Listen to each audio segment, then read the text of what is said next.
Bonjour à tous, bienvenue dans dans cet atelier Pauvreté, faciliter l'accès des publics à l'emploi, la formation et l'insertion.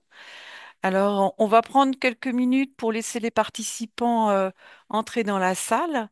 En attendant, quelques petites règles. Votre micro est éteint, vous pourrez le réactiver pour poser des questions. Les questions se reposer dans le chat. Nous vous invitons à vous renommer avec votre prénom, nom et structure. Alors pour cela, en fait, vous cliquez sur votre nom dans la liste des participants et vous vous renommez à partir des trois petits points. Donc on va démarrer. Donc la séquence est enregistrée. Elle sera en replay sur le site du Carrefour-F.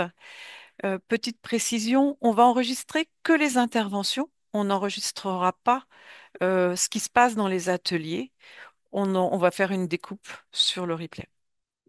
Alors aujourd'hui, on a le plaisir d'accueillir Monsieur François Gauthier, donc commissaire à la lutte contre la pauvreté, Pays de la Loire, Élodie Berthomeau, coordinatrice France Service et Emploi à la communauté de communes Pays de la Châtaigneraie.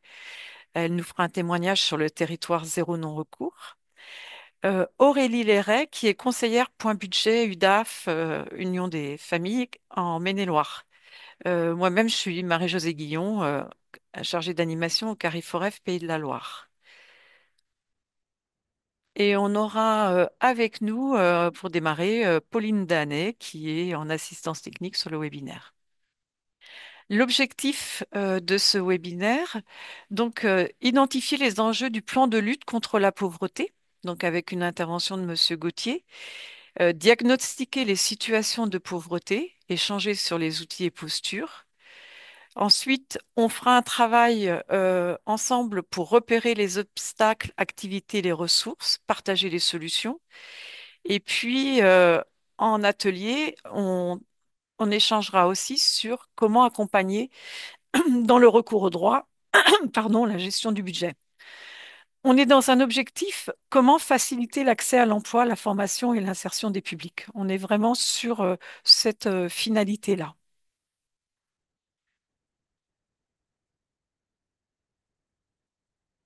Alors, le programme, donc, une intervention va démarrer par l'intervention de Monsieur Gauthier. Ensuite, on aura le témoignage d'Élodie Berthomeau sur le territoire zéro non-recours, donc l'expérience de la facilitation de l'accès au droit. Ensuite, on partira en atelier pour partager des expériences. On aura 30 minutes de travail en atelier et on clôturera cet atelier par un témoignage de Madame Léret sur le fonctionnement d'un point budget. Alors, je vais passer tout de suite la parole à Monsieur Gauthier qui va nous présenter la situation de la pauvreté en Pays de la Loire et les mesures de lutte contre la pauvreté. Merci beaucoup, Je Madame passe la Guillon. parole. Merci à vous. Bonjour à toutes et à tous. François Gauthier, commissaire à la lutte contre la pauvreté auprès du préfet de la région des Pays de la Loire. Et je vais tout de suite partager mon écran pour que vous puissiez voir la présentation. Et je la mets en plein écran. Hop. Normalement, vous avez la présentation. Je vérifie juste auprès de Madame Guillon que c'est bon pour C'est très la... bon. Très bien. Parfait. Bien, écoutez, merci beaucoup d'avoir effectivement de cette invitation. Je suis très heureux de pouvoir participer à ce webinaire du Carrefour-F qui a pour thème la pauvreté et les questions d'insertion. Mon rôle, moi, dans la région des Pays de la Loire, auprès du préfet de la région des Pays de la Loire, c'est de mobiliser l'ensemble des acteurs de solidarité sur les questions de prévention et de lutte contre la pauvreté. Donc, dans les 15-20 minutes devant moi, je vais essayer de vous redonner quelques éléments sur les grands enjeux de la pauvreté dans la région des Pays de la Loire. De quoi parle-t-on quand on parle de pauvreté dans les Pays de la Loire? Et ensuite de revenir sur des actions et des modalités de mise en œuvre de ces actions de prévention et de lutte contre la pauvreté. On aura évidemment, je crois, un temps de questions-réponses aussi à l'issue des deux premières présentations. Donc, n'hésitez pas si vous avez des questions ou des demandes de précision. Alors, pour commencer d'abord, quand on parle de pauvreté, de quoi parle-t-on concrètement quand on entend parler de pauvreté en France? La première approche qui nous permet d'appréhender cette question de la pauvreté, c'est ce qu'on appelle la pauvreté monétaire. C'est le chiffre en fait qu'on retient principalement au niveau national, dans la presse, dans les médias, dans l'opinion publique. Ce seuil de pauvreté, il nous dit que être plus pauvre, c'est être plus pauvre que la majorité des individus. Alors, comment est-ce qu'on appréhende cette notion de pauvreté? Eh bien, on l'approche par un seuil de pauvreté. Ce seuil de pauvreté, il est fixé par l'INSEE, mais y compris au regard de normes internationales en matière statistique, et il est fixé à 60% du revenu médian. Ce qui fait qu'en France, on estime qu'on a environ 9 millions de personnes qui sont en situation de pauvreté, avec un taux de pauvreté d'environ 14,4%. Peut-être pour donner un élément plus concret, pour se rendre compte de ce que cela signifie concrètement ce seuil de pauvreté, pour une personne seule aujourd'hui en France, on est considéré comme étant pauvre en situation monétaire lorsqu'on a un niveau de ressources, toutes ressources confondues, hein, c'est-à-dire que ce soit des revenus salariés ou des revenus issus des prestations sociales, qui est de l'ordre de 1216 euros. Pour un couple avec deux enfants, ce seuil, il est fixé à 2254 euros. Là, on va appréhender ce qu'on appelle la question des unités de consommation, c'est-à-dire que, évidemment, c'est pas la même chose d'être seul ou d'être en couple. Quand on est en couple, on a aussi un certain nombre d'économies d'échelle qui peuvent être effectuées, notamment au regard du logement. Et donc, c'est pour ça que ce seuil, il va varier en fonction de la composition familiale. Donc, première approche, c'est vraiment cette question de la pauvreté monétaire. Mais il faut savoir que pour appréhender la question de la pauvreté, il y a d'autres notions qui nous permettent aussi d'appréhender d'autres réalités de la pauvreté aujourd'hui en France. La deuxième notion qui est souvent évoquée et présentée au niveau national, c'est la question de la pauvreté en conditions de vie. Cette pauvreté en conditions de vie, elle va aborder la question des privations matérielles et sociales. Concrètement, en France aujourd'hui, l'INSEE évalue également au niveau national ce que signifie cette pauvreté en conditions de vie. Eh bien, c'est ne pas couvrir les dépenses liées à au moins 5 éléments de la vie courante parmi 13. Il y a un panier de biens et de services qui sont évalués. Je vous en ai juste cité quelques-uns ici, comme par exemple pouvoir chauffer son logement à la bonne température, s'acheter des vêtements neufs, accéder à Internet ou se réunir avec des amis autour d'un repas au moins une fois par mois. Ça, c'est un ensemble d'activités et de biens et de services. L'INSEE va regarder si les personnes concrètement ont la possibilité d'avoir accès à ces biens et services, ou si à l'inverse, elles sont considérées comme étant confrontées à une forme de privation matérielle et sociale. Donc ça, c'est cette notion de pauvreté en conditions de vie. Mais peut-être juste pour vous dire un premier point, ces deux approches, pauvreté monétaire et pauvreté en conditions de vie, eh bien en fait, en France, elles nous disent que quelle que soit l'approche qu'on retient, pauvreté monétaire ou pauvreté en conditions de vie, on a environ 9 millions de personnes qui sont en situation de pauvreté. Donc, c'est pas des approches qui vont nous permettre vraiment de distinguer les situations, mais néanmoins, par contre, ça nous permet d'appréhender des réalités de vie très différentes. C'est évidemment pas la même chose d'appréhender la question uniquement de manière monétaire ou de la pauvreté par les privations matérielles et sociales. Juste pour terminer sur cette première approche hein, de la pauvreté, il y a aussi d'autres indicateurs qu'on peut être à même de mobiliser. Quand on parle de pauvreté, on parle souvent des minima sociaux, des aides sociales, on va y revenir. C'est le cas du revenu de solidarité active, mais aussi d'autres minima sociaux comme l'allocation adulte handicapé ou le minimum vieillesse. Donc c'est aussi une manière plus institutionnelle d'appréhender la question de la pauvreté. Et puis évidemment, au-delà, hein, un certain nombre d'indicateurs de pauvreté qui sont essentiels. La question évidemment clé hein, du sans-abrisme en France. Il y a aussi là des travaux qui sont effectués par l'INSEE, qui est d'ailleurs en train de réactualiser sa grande étude nationale sur la question du sans-abrisme en France. Et puis un des autres capteurs pour permettre d'évaluer la situation de pauvreté sur un territoire, c'est aussi le recours aux associations caritatives, que ce soit dans le domaine de l'aide alimentaire, mais aussi dans tout un tas d'autres domaines. On va le voir y compris dans les présentations par la suite, par exemple sur la question de l'accompagnement budgétaire. Donc tout ce travail, nous, on essaye de l'approfondir au niveau régional dans un groupe de travail pauvreté qui est positionné au sein de la plateforme régionale nationale d'observation des solidarités, qui est une plateforme qui est pilotée par la DRET des Pays de la Loire. Je préside moi le groupe de travail pauvreté et on se réunit 3 fois par an pour mieux connaître l'évolution des phénomènes de pauvreté dans la région et présenter aussi une note de conjoncture avec un tableau de bord des indicateurs de pauvreté dans la région. Alors, pour rentrer de manière un peu plus précise sur la situation de la pauvreté en Pays de la Loire, de quoi parle-t-on quand on parle de pauvreté en Pays de la Loire?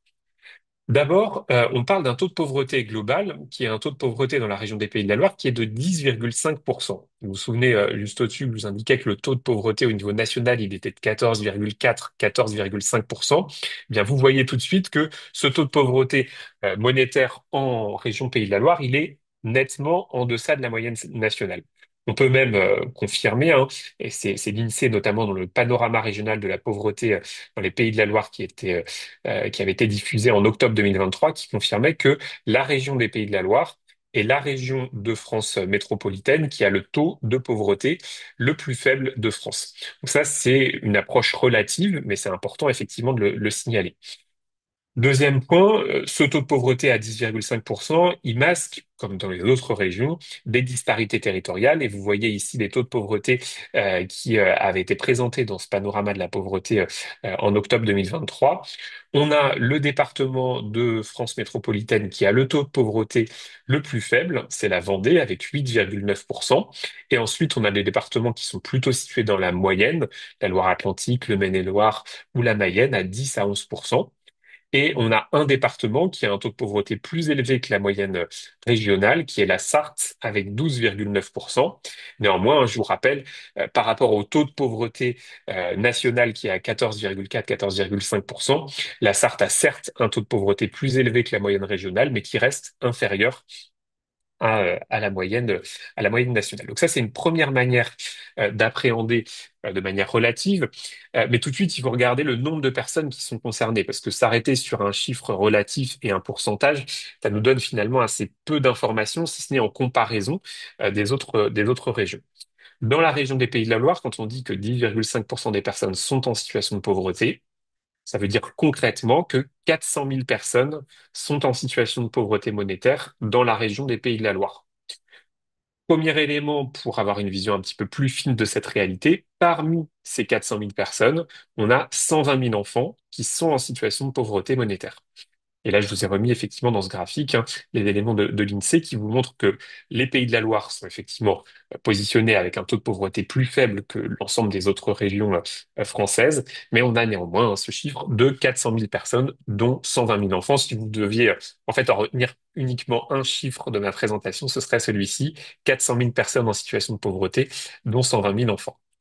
Alors, je vous ai remis pour redonner quand même une comparaison plus nationale, hein. Vous voyez là les taux de pauvreté monétaire par département, et donc vous voyez, ça reconfirme ce que je vous partageais, hein. On a une prévalence de la pauvreté qui est moindre dans les Pays de la Loire, mais néanmoins, on a des disparités territoriales, et on va y revenir par la suite sur les déterminants de la pauvreté. Alors, ces disparités territoriales, quand on zoome un peu plus au niveau infradépartemental, eh bien, on a cette carte qui avait été aussi diffusée par l'INSEE qui nous dit en fait, ce qu'on retrouve dans d'autres régions françaises, c'est-à-dire que la pauvreté se concentre notamment dans les agglomérations urbaines. Parmi les 400 000 personnes en situation de pauvreté, on va y revenir par la suite, mais on a à peu près la moitié des personnes qui sont en zone urbaine, singulièrement dans les agglomérations du Mans, d'Angers et de Nantes, qui concentrent un certain nombre de phénomènes de pauvreté. C'est le cas notamment dans les quartiers politiques de la ville, mais pas uniquement. Ça, c'est un premier élément important à retenir, une concentration de la pauvreté dans les zones urbaines, mais néanmoins des zones rurales qui ne sont pas exemptes de cet enjeu de la pauvreté. Et on le voit ici, je ne vais pas redétailler pour chaque établissement public de coopération intercommunale, mais vous voyez qu'il y a un certain nombre d'EPCI, un certain nombre de communautés de communes en zone rurale qui sont également exposés à la pauvreté. Donc peut-être, voilà, pour redonner un élément à nouveau un petit peu plus précis, une pauvreté qui certes se concentre dans les zones urbaines, notamment au Mans, à Angers et à Nantes, mais également une pauvreté présente en zone rurale. Peut-être pour redonner une spécificité là aussi qui singularise la région des Pays de la Loire et notamment l'agglomération de Nantes, mais aussi dans une moindre mesure l'agglomération d'Angers, c'est la présence aussi de bidonvilles dans les agglomérations de Nantes et d'Angers, singulièrement à Nantes, qui fait qu'effectivement les services de l'État, avec l'ensemble des collectivités territoriales et des parties prenantes, ont engagé un plan de résorption des bidonvilles en la matière. Donc voilà quelques éléments pour vous donner quelques qualificatifs sur cette question de la pauvreté. Et puis, avant d'évoquer la question des prestations sociales, pour redonner peut-être la question de la présentation des personnes qui sont les plus exposées à la pauvreté. Je vous ai dit qu'on a 400 000 personnes qui sont en situation de pauvreté monétaire dans la région des Pays de la Loire, dont 120 000 enfants. On pourrait insister sur deux publics qui sont également les plus exposés à la pauvreté. Ce sont d'une part les familles monoparentales, les parents solos, dans la région des Pays de la Loire, les parents solos sont plus exposés à la pauvreté, comme au niveau national. Pour vous donner une clé de lecture, un parent solo sur quatre dans la région des Pays de la Loire est exposé, est en situation de pauvreté monétaire. Et puis le deuxième élément à vous partager, même s'il y en aurait évidemment d'autres, c'est la prévalence de la pauvreté également chez les publics jeunes. On a environ 18% des jeunes de moins de 30 ans qui sont exposés à la pauvreté.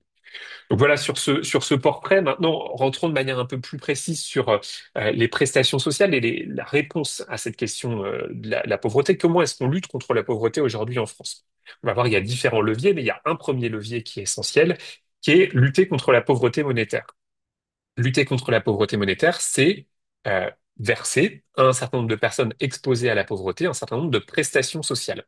Ces prestations sociales, c'est notamment les minima sociaux, le revenu de solidarité active, l'allocation adulte handicapé, le minimum vieillesse, mais c'est aussi d'autres prestations de solidarité comme les aides personnelles au logement ou par exemple pour les étudiants, les bourses sur critères sociaux.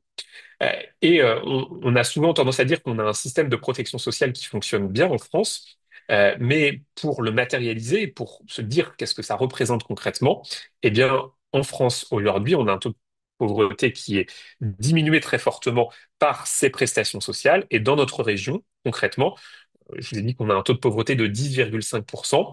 Si on n'avait pas notre système de protection sociale et de redistribution, eh bien, on aurait un taux de pauvreté à 16,9%.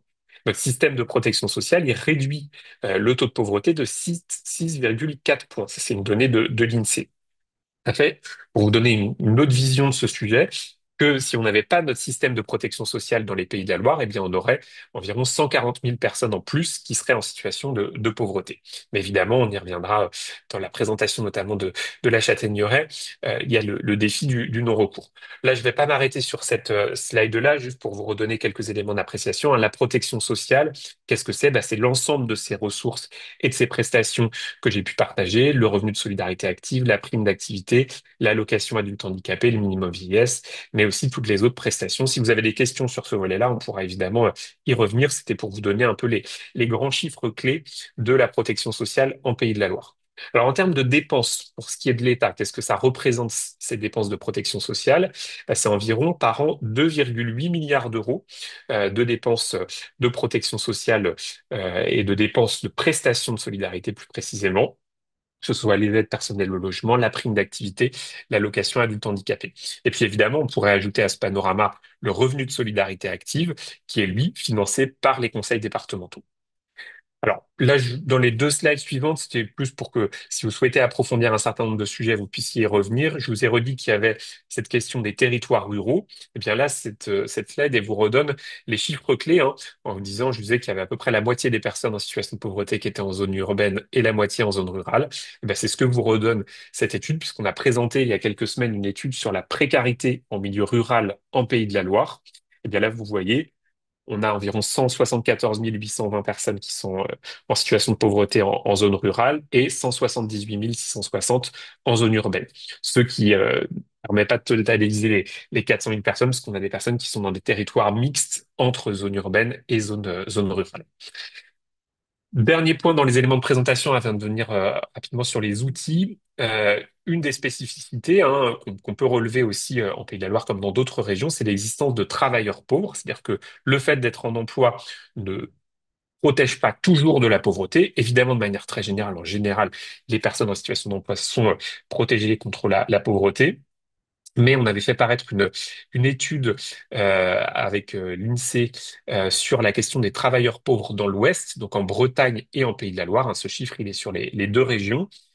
Et qui nous disait qu'on avait environ 162 000 travailleurs pauvres en Bretagne et en Pays de la Loire. Donc c'était un taux de travailleurs pauvres qui était plus faible là aussi que la moyenne nationale, mais qui reste néanmoins un enjeu important. Et là, effectivement, vous aviez sur nos deux régions la répartition des travailleurs pauvres sur concrètement à la maille des communautés de communes et des EPCI. Juste quelques points sur cette question des travailleurs pauvres pour rentrer sur les outils en plus de ceux que j'ai évoqués. Il y a évidemment la prime d'activité. Ça, c'est une prestation qui est versée aux travailleurs modestes qui permet de rehausser leur niveau de vie. C'est un premier levier, mais il y a aussi d'autres actions qui sont engagées. On pourra peut-être y revenir dans les ateliers. C'est notamment un livret de pratiques inspirantes qui a été diffusé au niveau national par la délégation interministérielle à la prévention et à la lutte contre la pauvreté et le collectif Les entreprises s'engagent, qui s'appelle Travailleurs pauvres détecter et agir. Et puis il y a aussi des actions très concrètes qui ont été portées sur la lutte contre le non-recours, la levée des freins à la reprise d'emploi ou la sécurisation des parcours de reprise d'activité, comme par exemple sur les sujets de petite enfance ou de mobilité solidaire. Alors, je vais maintenant vous présenter de manière un peu plus synthétique la manière dont on déploie la politique de prévention et de lutte contre la pauvreté dans la région des Pays de la Loire. Cette politique, elle se déploie dans ce qu'on appelle le pacte des solidarités. Ce pacte des solidarités, il a été présenté en 2023 par le gouvernement et c'est la stratégie nationale de prévention et de lutte contre la pauvreté qui couvre la période 2024-2027. Deux grandes priorités qui étaient déjà présentes dans la stratégie pauvreté précédente, 2018-2023, c'est la question de la prévention et de la pauvreté dès l'enfance. Et deuxième priorité, qui nous mobilise aujourd'hui lors de ce webinaire, la question de la sortie de la pauvreté par l'accompagnement au retour à l'activité. Déjà, sur 2018-2023, il y a un certain nombre de soutiens qui ont été mis en place via des contrats qui ont été conclus avec les conseils départementaux et via un soutien direct aux associations. Mais peut-être pour insister sur ce qu'apporte ce pacte des solidarités, eh bien, c'est s'ancrer dans les grands chantiers de réforme qui sont portés par le gouvernement, singulièrement la réforme de France Travail ou encore le service public de la petite enfance. Et donc, ce pacte des solidarités, il se décline en quatre axes. Deux axes qui étaient dans la stratégie pauvreté, sur la question de la pauvreté dès l'enfance. Axe 1, axe 2 sur l'enjeu d'amplifier la politique d'accès à l'emploi pour tous, et puis deux axes plus nouveaux qui ont été présentés à partir de 2023 sur la question de la lutte contre la grande exclusion et de l'accès aux droits, et enfin l'axe 4 sur la question de ce qu'on appelle construire une transition écologique solidaire, par exemple sur les questions d'aide alimentaire ou encore de lutte contre la précarité énergétique. Donc, la présentation par la suite, elle vous sera remise. Hein, c'est la présentation détaillée de ces différents axes, donc je ne vais pas tous les détailler. Mais je vais balayer un certain nombre d'actions pour vous les présenter succinctement.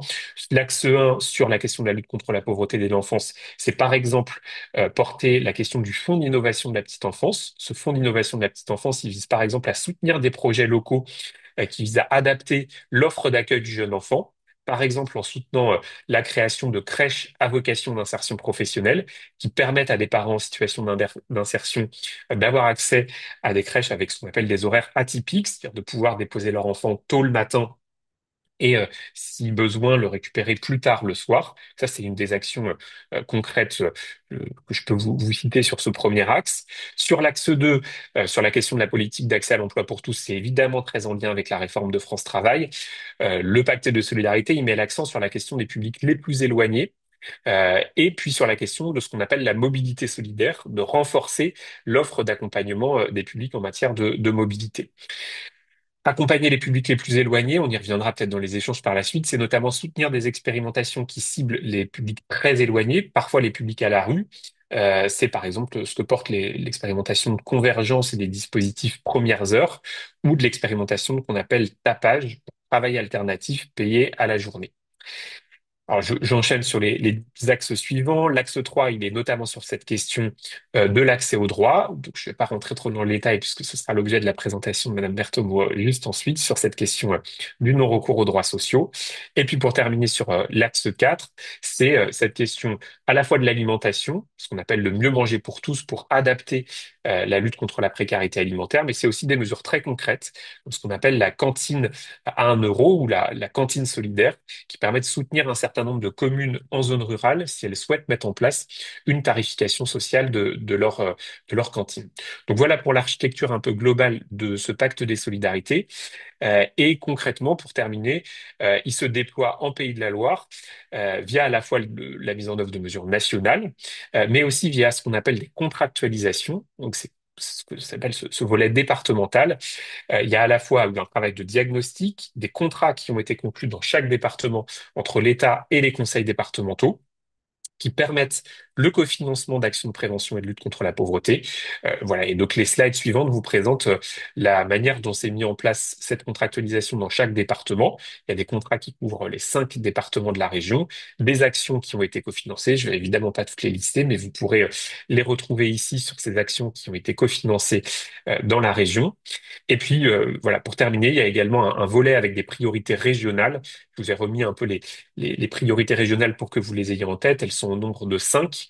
La question de la mobilité solidaire, la question de l'accès aux droits et de la prévention des ruptures de parcours, les enjeux de transition écologique solidaire, la précarité en milieu rural, et puis aussi la question de l'impact social et de l'évaluation.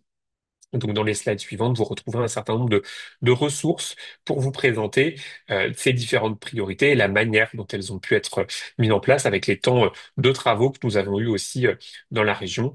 Et puis, à la fin, vous aurez aussi les autres chantiers régionaux que je porte avec l'ensemble des services de l'État, des associations et des collectivités sur la question de l'enfance et de la parentalité est déjà revenu, ou encore sur la question des jeunes en situation de précarité, qui est évidemment un des enjeux forts à porter en la matière.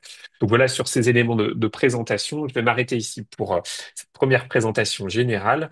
Et évidemment, si vous avez des questions dans la deuxième partie, on pourra y revenir. Donc je repasse la main à Madame Guillon et j'arrête le partage d'écran. Merci beaucoup pour cette présentation très complète dans les temps. Est-ce que vous avez des questions sur cette première partie? Dans ce cas-là, vous les posez dans le chat.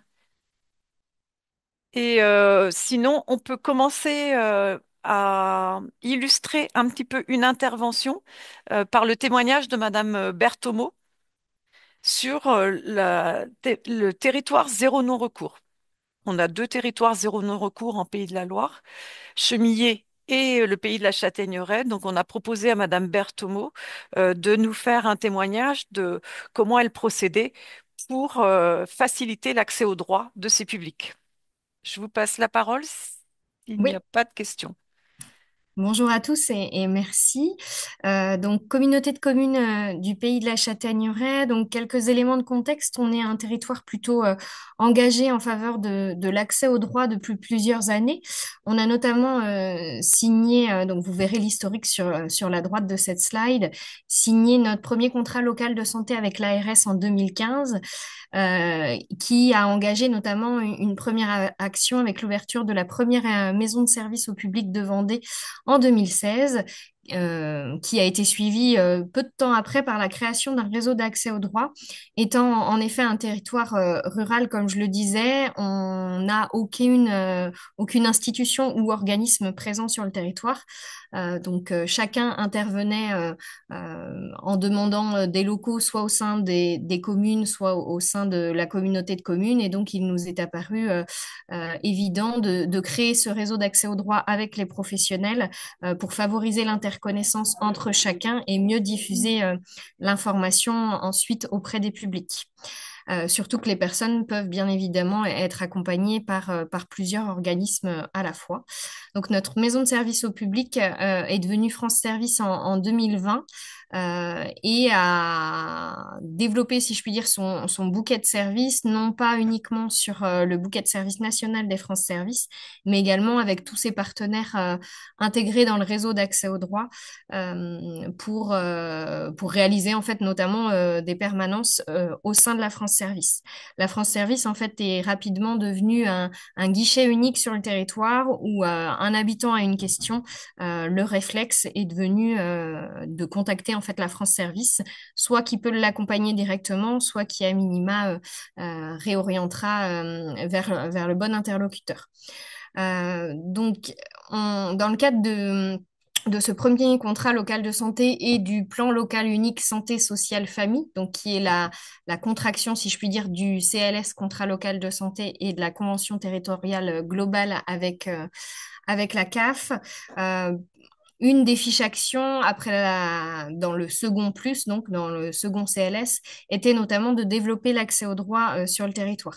Il faut savoir que la communauté de communes du Pays de la Châtaigneraie, donc effectivement, on est basé en Vendée, mais on a un taux de pauvreté qui est de 13%, là où le taux de pauvreté départemental, lui, est de près de 9%.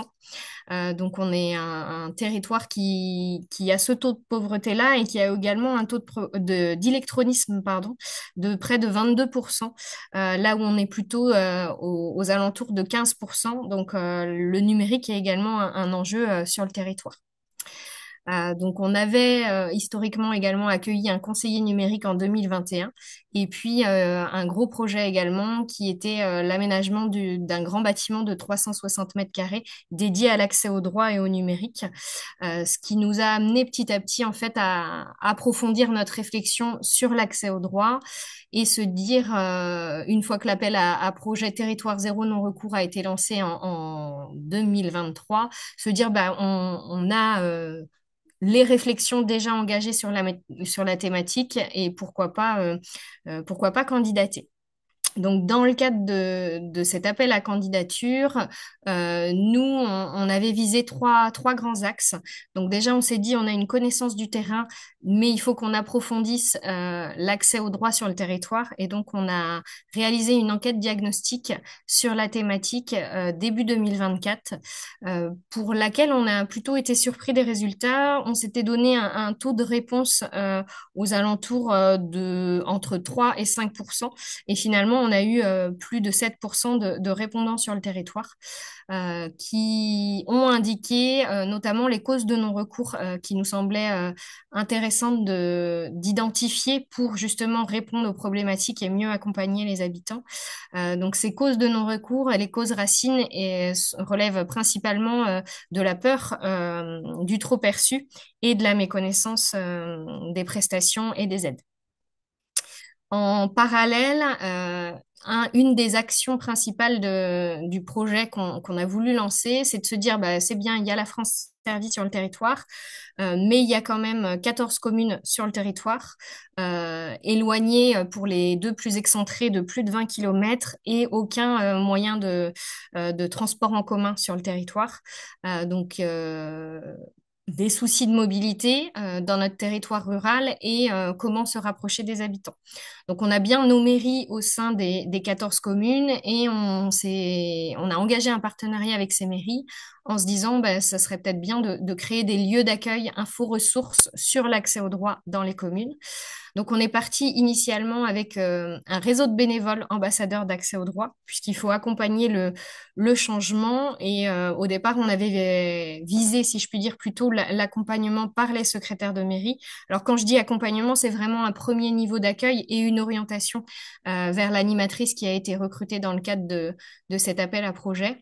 Mais le changement, comme je disais à l'instant, doit être accompagné et donc les secrétaires de mairie n'étaient pas forcément partantes au départ. Donc on est parti avec un réseau de bénévoles ambassadeurs qui tenaient des permanences dans les communes à raison de 1 à 2 heures toutes les semaines ou tous les 15 jours. Et puis voilà, ça nous a amené des rendez-vous avec l'animatrice d'accès aux droits, mais pour autant, il n'y a pas eu. On a bien senti que cette ouverture d'1 à 2 heures toutes les semaines ou tous les 15 jours n'était pas suffisante. Et donc, en échangeant et en intégrant les secrétaires de mairie plus dans la réflexion, on a finalement basculé sur un accompagnement par les secrétaires de mairie dans les mairies, ce qui fait que les plages d'ouverture sont bien évidemment plus grandes et finalement les secrétaires de mairie sont déjà dans cette mission-là de repérage au quotidien. Donc ce qu'on leur a apporté en plus, c'est simplement un outil en fait de mise en relation directe avec l'animatrice d'accès au droit. Ce que je peux faire peut-être, Madame Guillon, si c'est possible, c'est partager le Padlet qu'on leur met à disposition avant de basculer sur la seconde slide. hop, si je peux commencer le partage d'écran. Alors, hop, partager. Voilà. Je ne sais pas si vous voyez l'écran.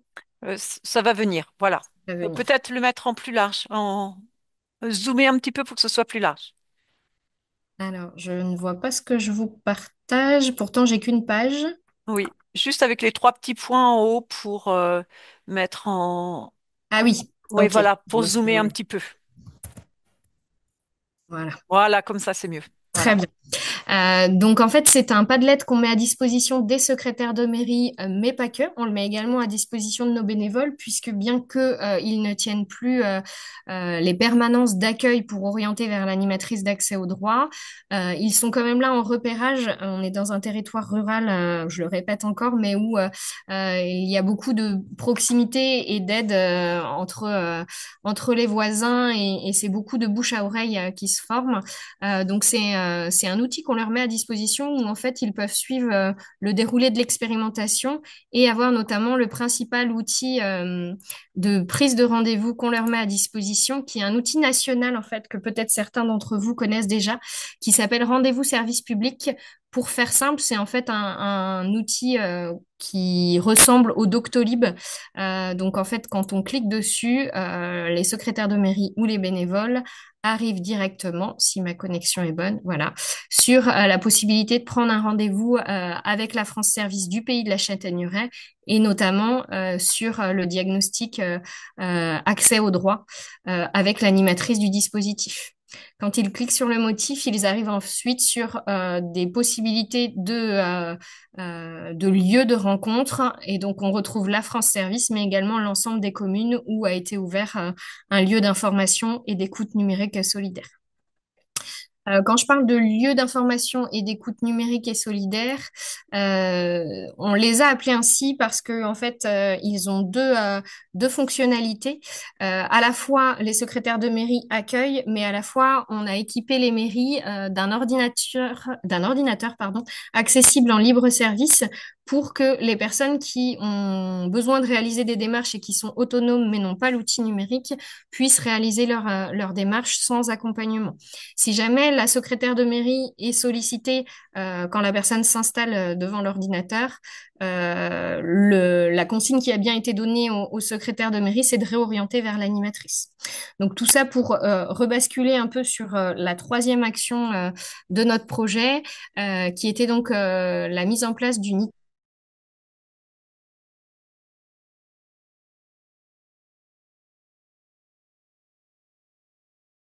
qui était la mise en place d'une itinérance d'accompagnement dans l'accès au droit. Donc, au 1er décembre 2023, à peine 6 mois après notre retenue sur l'expérimentation, on a recruté une animatrice qui est totalement dédiée au repérage et à l'accompagnement des personnes dans l'accès au droit. Donc, elle réalise des diagnostics en itinérance et au sein de la France Service, et elle suit l'ouverture des droits vraiment jusqu'à l'ouverture complète du droit. Et elle accompagne également le déblocage des situations et la rétroaction s'il y a sur les prestations. Donc, elle se déplace dans les 14 communes, et une des étapes, enfin des actions également qu'elle met en place, c'est de réaliser des animations un peu plus collectives de sensibilisation grand public, et également une de nos cibles actuellement, ce sont les entreprises, puisque dans le cadre du taux de pauvreté qu'on peut constater, on s'est aperçu au travers notamment de l'enquête diagnostique qu'on a également un taux de travailleurs pauvres assez important. Si on peut basculer sur la seconde slide, je ne sais pas si vous visualisez le support, moi je ne l'ai plus en visuel. Donc on réalise voilà, merci beaucoup. On réalise des interventions au sein des entreprises depuis déjà plusieurs mois pour vous donner un petit aperçu, puisque en fait l'aller vert était un des axes prioritaires de l'appel à projet et de l'expérimentation territoire zéro non-recours. Donc pour vous donner un petit aperçu des interventions qu'on peut faire en entreprise, on a notamment en haut à droite, en haut à gauche, pardon, vous pourrez voir une photo on est intervenu en accompagnement, en partenariat avec la MSA au sein d'une entreprise de ramassage de volailles. Sur 11 salariés repérés, on en avait 7 en situation de non-recours, dont un salarié notamment nous a vraiment surpris. Enfin, c'est là où on s'est dit l'action a vraiment tout son sens. Dont un salarié avait plus de 1 000 euros par mois de droits non débloqués, tout cumulé. Voilà. Pourquoi favoriser l'accès aux droits au sein des entreprises? Déjà pour sensibiliser les employeurs et également pour faire comprendre que le déblocage notamment de la prime d'activité au sein de ces entreprises et auprès des salariés peut favoriser et soutenir en fait l'intégration et l'inclusion de la personne au sein de l'entreprise et permettre à la personne de ne pas revenir demandeur d'emploi.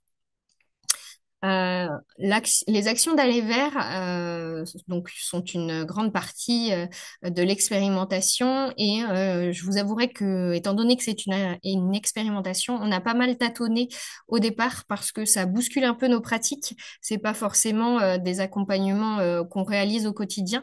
On avait commencé notamment par un stand d'information au sein d'une grande surface qui a été un flop dans le sens où on a eu quasiment personne qui s'est arrêté. Et en fait, c'est là où on s'est dit, l'aller vers, c'est pas que du hors les murs, c'est vraiment des techniques d'approche à acquérir.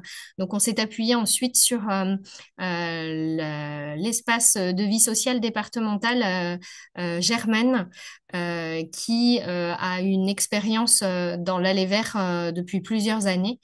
Et on a mis en place une première co-animation un samedi matin. En fait, on s'est positionné sur la place du marché et on a réalisé une technique qui s'appelle le porteur de parole.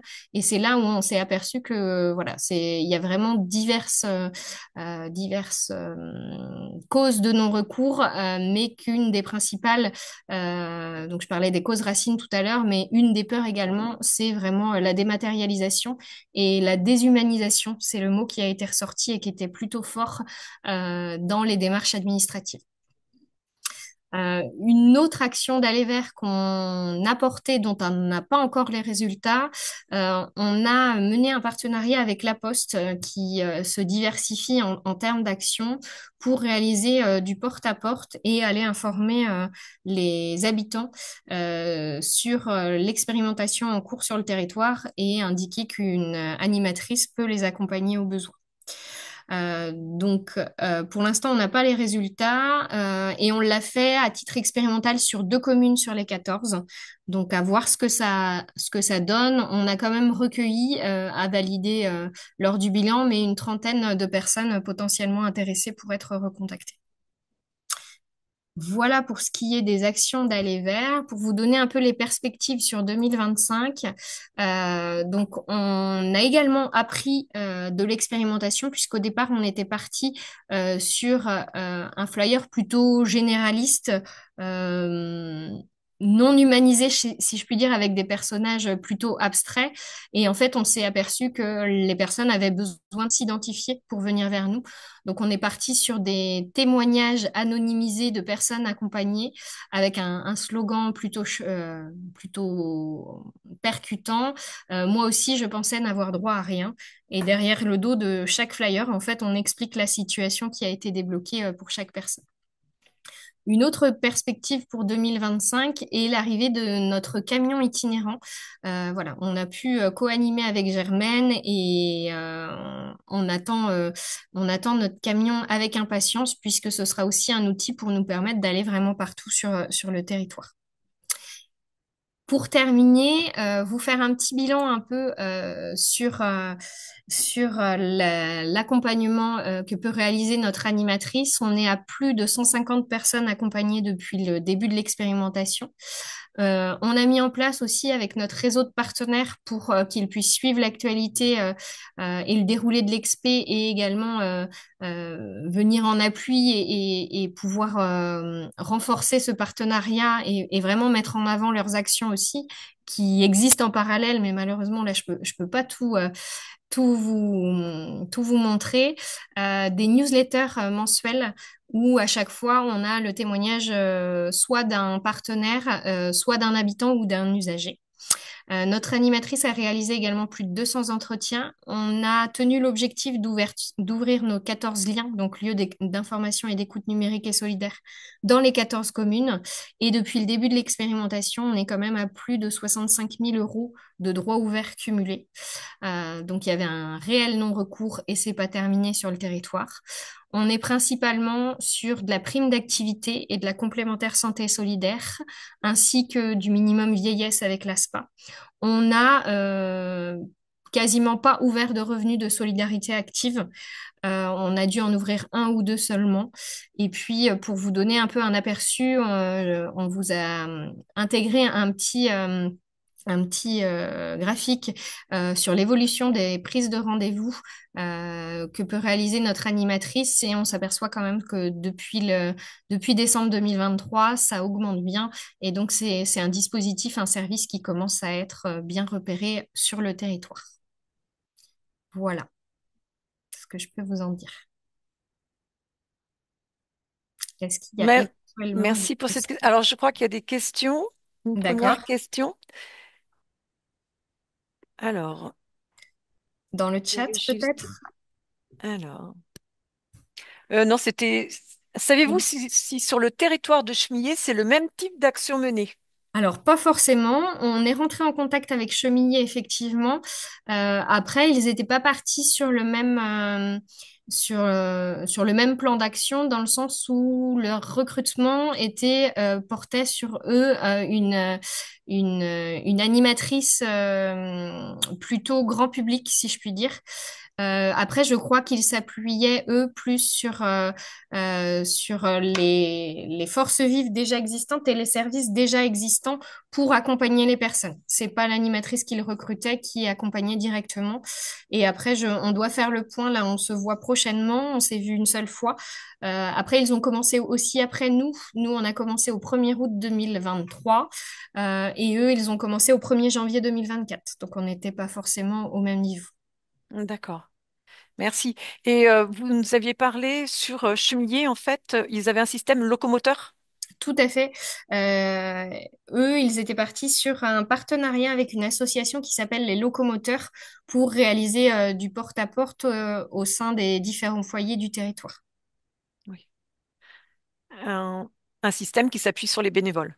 Oui, Mm, c'était tout à fait. des bénévoles de mémoire. Ouais. Qui est conseillère budget à l'UDAF 49 et qui va nous présenter peut-être comment fonctionne son point budget.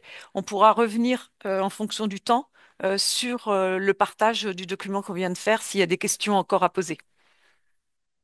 Aurélie, je vous passe la parole. Très bien. Donc, bonjour à tous. Donc, je m'appelle Aurélie Léret. Donc, je travaille à l'UDAF de Maine-et-Loire, Union départementale des associations de famille. Je dépends du service action sociale et plus précisément donc dans le dispositif du point conseil budget. Donc, ce dispositif, c'est un dispositif État qui a été mis en place dans le cadre de la stratégie de prévention et de lutte contre la pauvreté. Donc, il existe partout en France. Dans le Maine-et-Loire, il y a 3 opérateurs, dont l'UDAF.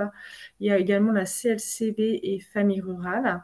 C'est un dispositif qui est ouvert à tout public, dans l'idée que toute personne peut être confrontée, suite à un accident de la vie, à des difficultés financières, que ce soit dans le cadre d'une séparation, dans le cadre d'une perte d'emploi, un arrêt de travail, il y a des problématiques de santé. Donc tout changement dans la vie qui peut engendrer des difficultés financières. Donc il y a vraiment une volonté de prévention, de pouvoir agir dès les premières difficultés et d'éviter que les personnes ensuite se retrouvent dans des engrenages compliqués. Et il y a aussi un soutien par rapport au surendettement. Parfois, les personnes ont déjà une situation d'endettement important. Et donc, on est aussi là pour expliquer en quoi consiste une procédure de surendettement, de pouvoir les aider à constituer un dossier et à suivre la procédure avec elles si elles le souhaitent. Au niveau du fonctionnement de ces permanences, donc on est sur des permanences individuelles, mais il y a aussi une volonté de collectif, donc on va pouvoir développer tout à l'heure.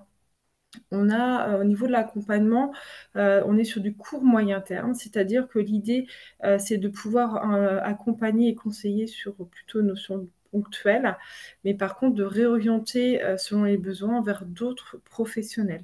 D'où nos lieux de permanence. Donc, dans les campagnes, on est sur le secteur rural, dans les France Services dont on parlait tout à l'heure, pour pouvoir plus facilement orienter vers les autres professionnels qui font aussi des permanences sur ces lieux. Sinon, sur Angers, on est sur des services, donc dans des lieux de la maison de quartier, par exemple, ou des relais mairie. C'est un dispositif où il n'y a pas d'engagement, pas d'obligation, et comme là, vous voyez, il n'y a pas de condition d'âge, de ressources, c'est vraiment pour tout le monde. Donc ça, c'est voilà, quelque chose qui est important à entendre. Alors, pour axer un peu plus sur le côté individuel, donc, concernant cet accompagnement, ce qu'il faut entendre, c'est qu'il faut vraiment que la personne ait envie de parler de son budget. Le budget, comme je le dis souvent, ce n'est pas que l'aspect financier. Souvent, ça reflète aussi un parcours de vie, des difficultés qui on est. Donc, on n'est pas toujours à l'aise à parler de cette notion de budget. Donc, c'est important de pouvoir que la personne ait vraiment envie d'aller plus loin dans ce sujet. De pouvoir questionner sur son fonctionnement. Donc, on est souvent sur une prise de conscience pour poser un diagnostic sur déjà comment la personne elle fonctionne. L'idée, c'est vraiment de pouvoir partir de comment fait la personne, d'essayer de comprendre pourquoi voilà, elle fonctionne ainsi et de pouvoir identifier que la personne elle identifie ce qui peut poser ou non souci et de l'amener à s'interroger sur bah, voilà, pourquoi elle fait comme ça et qu'est-ce qui serait possible de changer ou non par rapport à des notions de priorité, par rapport voilà, à les choses qui sont importantes pour elle. Par rapport aux outils qu'on utilise, donc le premier outil, on va dire, c'est souvent un simple tableau pour avoir un visuel de aujourd'hui, qu'est-ce qui rentre comme argent, qu'est-ce qui sort donc au niveau des dépenses et de pouvoir voir si à partir voilà, de ce visuel-là, déjà la personne a conscience par exemple de toutes les dépenses parce que parfois il y a des assurances qui sont présent depuis des années et on ne se questionne plus forcément sur voilà, l'objectif de ces assurances. Et ensuite d'interroger sur, par exemple, les postes qui sont souvent plus difficiles à identifier mais qui sont très importants, par exemple le poste alimentation. Donc en plus du tableau, selon les capacités des personnes. On utilise, donc là, vous voyez une application qui a été faite par la Banque de France. Donc, deux applications qui sont ensemble. Donc, il y a la première, la pilote budget, que vous voyez. Donc, on est vraiment sur une application sur leur smartphone et en fait, vous remplissez le budget. Donc, vous avez toutes vos ressources, toutes vos charges. Qui sont indiquées et ça fait un visuel qui permet déjà de voir un peu la proportionnalité de chaque part et surtout de calculer le reste à vivre. C'est de se dire, une fois que toutes ces dépenses sont payées, qu'est-ce qui me reste pour vivre? Et c'est là qu'on bascule sur l'autre application qui s'appelle Pilote dépenses. Donc en fait, par exemple, vous avez votre reste à vivre que vous indiquez donc sur cette application et dès que vous allez faire une première dépense, vous pouvez, avec quelques clics, indiquer qu'aujourd'hui, vous avez fait une dépense de temps pour telle dépense, par exemple alimentation, 50 euros. Et ça va vous permettre de voir ce qui vous reste. Donc ça, c'est permettre un suivi sur tout le long du mois et surtout à la fin du mois, de pouvoir savoir, donc il y a des visuels, hein, des graphiques, qui permettent d'identifier, par exemple, les dépenses totales sur l'alimentation, sur les sorties, sur tout ce qui est vestiaire. Et ça permet de prendre conscience déjà aujourd'hui comment la personne fonctionne et de pouvoir effectivement voir s'il y a des modifications possibles et si elle le souhaite. Un autre outil qu'on utilise aussi, c'est souvent le fait, en tout cas pour certaines personnes, de leur proposer d'utiliser plus d'espèces. On a quand même un constat sur le fait qu'il y a beaucoup d'utilisation de cartes bancaires. Alors pour certains, ça ne pose aucun souci, mais parfois, ça ne permet pas du tout de visualiser toutes les dépenses et on peut voilà, proposer sur un temps donné, en disant voilà, sur le mois voilà, qui suit, est-ce que vous pouvez utiliser un peu plus d'espèces? Il y a aussi le fonctionnement des enveloppes qui permet voilà, de mettre par catégorie ou par semaine la somme dont on a besoin et de visualiser davantage. Donc on peut être dans certains moments dans cette logique-là. Sur la compréhension des relevés de compte, ça c'est un outil qu'on utilisait beaucoup. Le relevé de compte, ben voilà, c'est vraiment une photo de comment la personne fait. On peut faire le lien parfois avec les organismes de crédit, l'organisme d'assurance ou la banque pour voilà, une meilleure compréhension de ce qui se passe sur les frais, sur les assurances qui sont en place. Les objectifs vraiment de cet accompagnement, c'est de pouvoir être dans cette volonté d'avoir un équilibre financier, donc soit de le retrouver, soit de pouvoir adapter son budget par rapport aussi à des projets. Hein. On peut avoir un projet, par exemple, d'achat, un projet d'un premier logement, enfin tout projet possible de voyage. L'idée, c'est de se dire aujourd'hui, avec mon budget, bah, par exemple, j'arrive pas à économiser. Comment je peux faire. Donc tout ça, c'est aussi une notion de priorité, de pouvoir prioriser ce qui est important et puis aussi de pouvoir interroger sur ces notions de besoin. Qu'est-ce qu'on a besoin et qu'est-ce qui est plus important qu'un autre. La question du budget, pour faire le lien aujourd'hui aussi par rapport à cette notion d'insertion, c'est souvent aussi si le budget voilà, est compliqué, la gestion du budget, s'il y a un déficit, si on a déjà du mal à avoir un budget équilibré, c'est souvent des personnes qui peuvent être en situation de difficulté pour se payer un ticket de bus pour aller à un rendez-vous, par exemple à France Travail. Ça peut être des personnes qui vont plus réussir à mettre de l'essence dans leur voiture pour aller travailler. Donc l'idée, c'est de pouvoir poser le budget et de se dire est-ce qu'en réorganisant les choses, il y a possibilité ou non de dégager ces budgets nécessaires pour aller aussi vers l'emploi.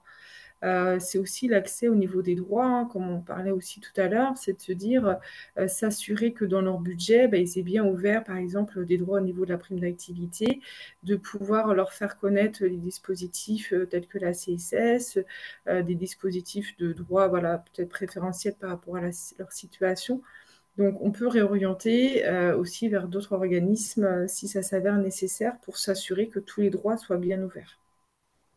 Et puis, il y a aussi le microcrédit social par rapport à la mobilité pour certaines personnes.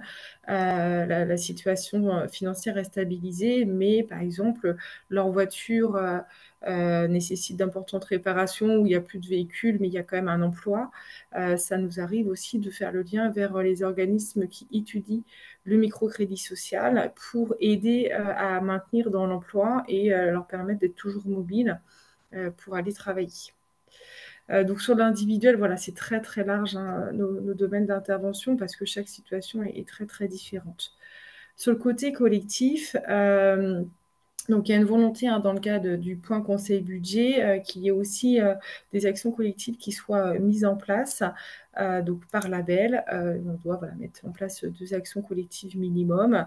Donc ces actions collectives, elles ont vraiment pour objectif d'être dans la prévention et de pouvoir apporter des notions, on va dire plus de base, selon les outils qu'on utilise, sur qu'est-ce que c'est un budget, donner du sens à un budget. Beaucoup de personnes peuvent dire, bah voilà, le budget moi, ça ne m'intéresse pas ou je n'en vois pas l'intérêt. Et je pense que pour beaucoup de personnes, c'est donner du sens aussi à pourquoi je vais regarder mes comptes, pourquoi je vais faire attention. Ben, si je fais attention, c'est parce que j'ai tel projet, parce que ça va m'éviter voilà, ces difficultés. Donc, je pense vraiment que c'est une notion de sens qui est aussi importante. Et puis, quelles que soient les ressources, c'est important voilà, d'avoir parfois des questionnements sur la façon dont on fonctionne. Il y a des personnes qui ne se sont jamais interrogées parce qu'elles ont des ressources importantes, mais elles peuvent quand même se retrouver en difficulté d'endettement parce qu'elles ont eu justement plus facilement accès à des prêts et à un moment donné, ça peut devenir compliqué. Donc on utilise, donc en tout cas au niveau de l'UDAF de Maine-et-Loire, principalement donc le jeu Budgetissimo. Donc le jeu Budgetissimo, c'est un jeu qui permet vraiment d'apporter une réflexion sur la gestion du budget. Donc il y a un plateau de jeu qui représente un mois. Chaque participant a une fiche de mise en situation. Et on aborde vraiment tous les points sur quelles sont les dépenses en lien avec un budget, les notions d'imprévu, d'anticipation, les différents moyens de paiement et aussi la façon de consommer, avec toute la société de consommation en parallèle. On utilise aussi le jeu Mes questions d'argent qui a été créé par la Banque de France, donc un jeu un petit peu peu différent, alors toujours avec un plateau, mais qui est adapté dès l'âge de 8 ans. Et, qui donc là a un objectif donc d'atteindre enfin, un objectif à atteindre donc par rapport à un projet selon la catégorie d'âge. Et là, on va être sur des questionnements plus techniques dans différents domaines, tels que les assurances, le crédit, les moyens de paiement, tout ce qui est achat et aussi la question du budget. Donc, selon les publics auprès de qui on intervient, on va adapter l'outil. Et il y a aussi un nouveau jeu qui a été organisé, enfin qui a été créé par la Banque de France qui s'appelle Sur la piste de Mathieu. Donc, c'est un escape game qui voilà, permet tout au long de cet escape game de retrouver donc Mathieu via l'étude de relevé de compte, via la question d'achat de voiture, enfin tous les indices qu'on va trouver. Donc l'idée c'est que sous forme ludique, on peut apporter de nombreuses notions sur le budget et par rapport à ces différentes actions collectives. Donc, c'est des choses qui peuvent être mises en place, en tout cas sur le Maine-et-Loire, notamment avec la mission locale angevine, avec aussi Solipass, sur des chantiers d'insertion. Voilà, c'est des organismes où parfois, par exemple sur la mission locale, on a pu intervenir dans le cadre de jeunes, dans le cadre de SEJ, ou voilà, dans le cadre par rapport à la prévention un peu sur la question du budget, de faire un atelier de 2 heures sur le jeu Budgetissimo. Donc, en tout cas, c'est des choses qui sont tout à fait possibles auprès de toute structure, en tout cas, sur quelque chose donc, de ponctuel. Et si c'est quelque chose qui est amené à être plus régulier, il y a parfois des conventions qui sont possibles. Voilà, donc assez rapidement sur les interventions sur l'action collective. Par rapport, pour clôturer un petit peu mes propos, il y a un site qui est, en tout cas pour nous, vraiment très intéressant, qui s'appelle Mes questions d'argent, que je me permets voilà, de vous transmettre, vous connaissez peut-être. Alors, j'ai C'est mis un le site. lien dans la conversation. D'accord, super, merci. Voilà. Donc, c'est un site voilà, qui est réactualisé très régulièrement par la Banque de France, qui permet pour toute personne, là aussi, hein, aussi bien des particuliers que des professionnels, d'avoir des réponses à beaucoup de domaines. Et sur les points conseil budget, donc je vous disais que c'était un dispositif qui existe au niveau national, mais là, vous avez voilà, une carte sur voilà, ce site qui vous L'instruction. permet d'identifier les points conseil budget près de votre domicile. Donc ça peut être des CCS, ça peut être voilà, des associations, il y a plein de structures qui ont répondu à ces labels. Voilà, merci à vous. Alors, il y a une question, je crois, dans le chat. Un nouveau message. Bah, merci. On vous remercie pour cette intervention. On va clôturer ce webinaire. Donc, on va vous remettre le tableau partagé. Et puis, juste un petit point avant de finir. On a évoqué tous les aides, toutes les aides qui existent et qu'on peut mobiliser. Alors, il y a un outil qui s'appelle Dora. Il y a mes aides France Travail aussi qui existent. Et vous avez sur le site Choisir mon métier pro. Donc là, vous le voyez, je l'ai partagé. Il est partagé normalement. Oui, c'est Alors, bon. oui, c'est bon. Enfin, non, Ouais, voilà, c'est plus beau. c'est bon. Voilà. Je le partage. Il est où? Hmm. Donc on est ici. Oui, il est là. Donc le site Choisir mon métier pro, qui est une nouvelle version là depuis mercredi dernier. Et vous avez toute la base dispositif. Donc là, on a tapé mobilité et vous avez sur cette base les dispositifs locaux qu'on a pu identifier, départementaux, régionaux, que vous pouvez mobiliser et pour accompagner vos publics. Donc, vous pouvez avec les mots-clés mobilité, mais ça peut être logement, ça peut être garde d'enfants. Ce n'est pas exhaustif, mais c'est le résultat de la veille qui est faite par le pôle ressources chez nous, et puis du travail avec nos financeurs, donc l'État, la région, et puis avec les partenaires France Travail et les conseils départementaux aussi. Donc n'hésitez pas, je vous remets le lien aussi du site, et il va être communiqué aussi dans le support. Alors, est-ce qu'il y a des questions? Est-ce que, Monsieur Gauthier, vous voulez clôturer ce webinaire?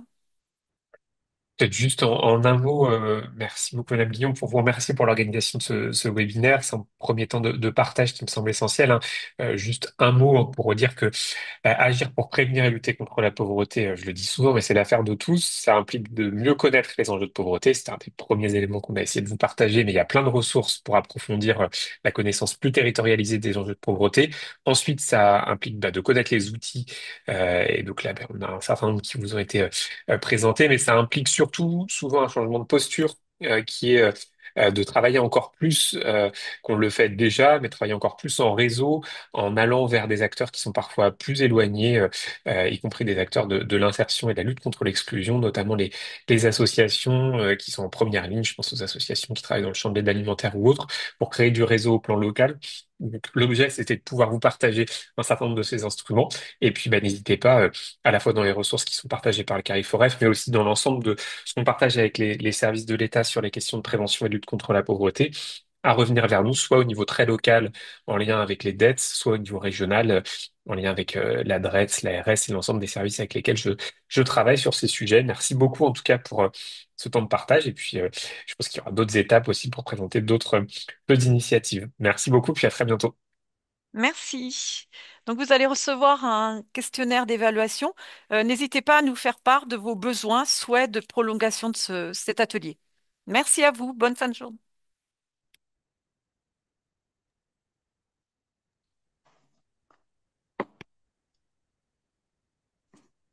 Au revoir, merci. Au revoir.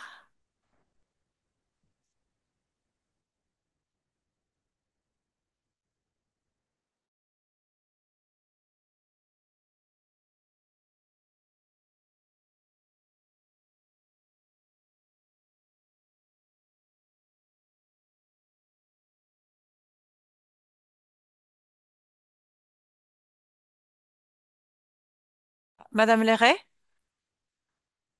Ah non, elle est partie. OK.